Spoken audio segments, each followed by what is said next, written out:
అమెరికాలో ఇమిగ్రేషన్ వీసాల కోసం దరఖాస్తు చేసుకునే వారికి ట్రంప్ ప్రభుత్వం బిగ్ షాక్ ఇచ్చింది. ఇన్నాళ్లు అమల్లో ఉన్న కాగితాల దరఖాస్తులకు పూర్తిగా స్వస్తి పలకనుంది. అమెరికా అధ్యక్షుడిగా డొనాల్డ్ ట్రంప్ బాధ్యతలు చేపట్టిన నాటి నుంచి ఇమిగ్రేషన్ వ్యవస్థను ప్రక్షాళన పరంపర కొనసాగుతూనే ఉంది. తాజాగా గ్రీన్ కార్డు మొదలు పౌరసత్వ దరఖాస్తుల వరకు ప్రతి ఒక్కటి డిజిటల్ బాట పట్టాలని ఆన్లైన్ ఫైలింగ్ ను తప్పనిసరి చేస్తూ USCIS సంచలన నిర్ణయం తీసుకుంది. ట్రంప్ యంత్రాంగం తీసుకున్న ఈ తాజా నిర్ణయం వెనుక కోట్ల కొద్దీ పేపర్ ఖర్చులకు చెక్ పెట్టాలనే మాస్టర్ ప్లాన్ దాగుంది.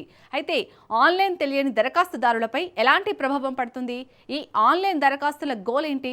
ఇమిగ్రేషన్ డిజిటలైజేషన్తో సామాన్యులకు కలిగే లాభ నష్టాలేంటి? Watch story. ఇమిగ్రేషన్ దరఖాస్తుదారులకు ట్రంప్ షాక్. పలు సేవలను ఆన్లైన్ చేసిన అమెరికా. ఇమిగ్రేషన్ డిజిటలైజేషన్తో ఎవరికి నష్టం? రెండోసారి అమెరికా అధ్యక్షుడిగా డొనాల్డ్ ట్రంప్ బాధ్యతలు చేపట్టిన నాటి నుంచి ఇమిగ్రేషన్ వ్యవస్థలో వరుస మార్పులు చోటు చేసుకుంటున్నాయి. తాజాగా విస్తృత శ్రేణి ఇమిగ్రేషన్ దరఖాస్తులకు ఆన్లైన్ ఫైలింగ్ ను తప్పనిసరి చేయాలని అమెరికా నిర్ణయించింది. కాగితాలతో కూడిన దరఖాస్తు విధానానికి స్వస్తి పలికి పూర్తిగా డిజిటల్ ప్రాసెసింగ్ వైపు అడుగులేస్తోంది.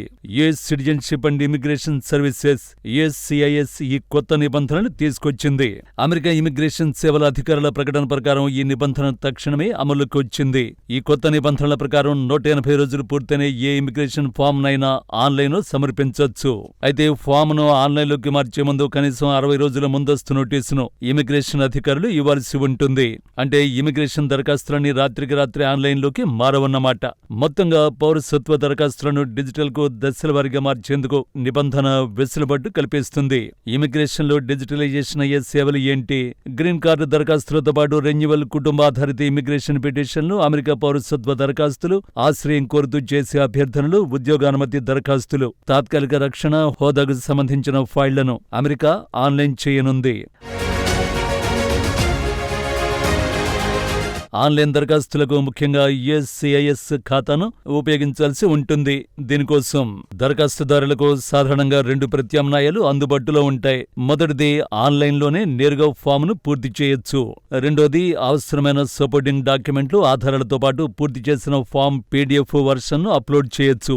ఈ డిజిటల్ విధానం వెనుక ఉన్న ముఖ్య ఉద్దేశం చాలా స్పష్టంగా ఉంది. కాగితాల వినియోగాన్ని తగ్గించడం, మాన్యువల్ ప్రాసెసింగ్ భారం తొలగించడం, కేసుల విచారణ మరింత వేగంగా జరగడమే ప్రధాన లక్ష్యం. ఎలక్ట్రానిక్ ఫైలింగ్ కు మారడంతో ఇమిగ్రేషన్ వ్యవస్థ మరింత సమర్థవంతంగా పనిచేస్తుందని, తప్పులు తగ్గుతాయని USCIS స్పష్టం చేసింది. పేపర్ ఫామ్లతో పోలిస్తే డిజిటల్ డేటాను స్వీకరించడం, భద్రపరుచుకోవడం, యాక్సెస్ చేయడం చాలా సులభం. దీంతో మోసాల గుర్తింపు ఈజీ అవుతుంది. ఐడెంటిటీ మేనేజ్మెంట్ మెరుగవుతుంది. అంతేకాకుండా వేగవంతమైన డేటా యాక్సెస్, మెరుగైన విశ్లేషణ సామర్థ్యాలతో జాతీయ భద్రతా స్క్రీనింగ్ ప్రక్రియ స్ట్రాంగ్ అవుతుంది. ఈ ఫైలింగ్ పొరపాట్లు, అసంపూర్తిగా సమర్పించే దరఖాస్తులు తగ్గుతాయి. దరఖాస్తులపై నిర్ణయాలు తీసుకోవడానికి పట్టే సమయం కూడా తగ్గుతుంది. మొత్తంగా అంచనా ప్రక్రియ మరింత సురక్షితంగా, పారదర్శకంగా, వేగవంతంగా మారుతుంది. ఈ కొత్త మార్పు కేవలం డిజిటల్ సౌలభ్యం గురించి కాదు, ఆర్థిక భారాన్ని తగ్గించడం గురించి కూడా. ప్రస్తుత పేపర్ సిస్టమ్ ఏ స్థాయిలో ఉందో పరిశీలిస్తే ఈ మార్పు అవసరం ఎంతో అర్థమవుతుంది. 2025లో USCIS ఏకంగా 1,30,00,000కు పైగా ఇమిగ్రేషన్ అభ్యర్థనల్ని ప్రాసెస్ చేసింది. ఈ ప్రక్రియలో ముడిపడి ఉన్న కాగితాలు ఏకంగా ఒక కొండనే తలపిస్తున్నాయి. మెయిల్ ద్వారా కూడా దరఖాస్తులను స్వీకరిస్తారు. అయితే వాటిని ప్రాసెస్ చేసే లాక్ బాక్స్ సౌకర్యాల్లోనే ఒక్క ఏడాదిలో 45,30,00,000 పేజీల కాగితపు దరఖాస్తులు నిండిపోయినట్టు USCIS వెల్లడించింది. అంటే అమెరికా ఇమిగ్రేషన్ ప్రక్రియలో భాగంగా ఆ ప్రభుత్వం ప్రతి ఏటా కోట్లాది భౌతిక పేజీలను ప్రాసెస్ చేయాల్సి వస్తోంది. ఆ వ్యవస్థను నిర్వహించేందుకు ఈ ఖర్చు కూడా తడిసి మోపెడవుతోంది. తాజా నిర్ణయంతో America treasury department physical lock box సేవలపై ఆధారపడడం పూర్తిగా తొలగిపోతుంది.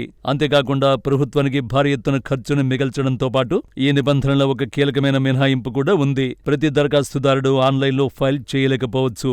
డిజిటల్ విధానాన్ని ఉపయోగించుకోలేని వారి కోసం మినహాయింపు కోరే వెసులుబాటు కల్పించారు. ఆఫ్లైన్లో దరఖాస్తు కోసం ప్రత్యేకంగా కోరుతూ ఒక కొత్త ఫామ్ ద్వారా దరఖాస్తు చేసుకోవాల్సి ఉంటుందని USCIS తెలిపింది.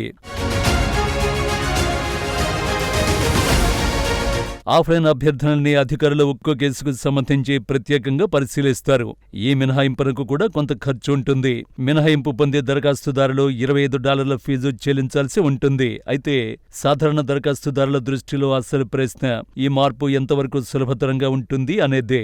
కొందరికి డిజిటల్ ఫైలింగ్ ద్వారా పత్రాలను ఆన్లైన్లో సమర్పించడం, కేసు సమాచారాన్ని సులభంగా యాక్సెస్ చేయడం మరింత సౌకర్యవంతంగా మారచ్చు. కానీ డిజిటల్ సేవలు ఉపయోగించుకోవడంలో ఇబ్బందులు ఎదుర్కొనే వారికి, సరైన ఇంటర్నెట్ సౌకర్యం లేని వారికి మాత్రం ఈ మార్పు మరిన్ని సవాళ్లు సృష్టించవచ్చు.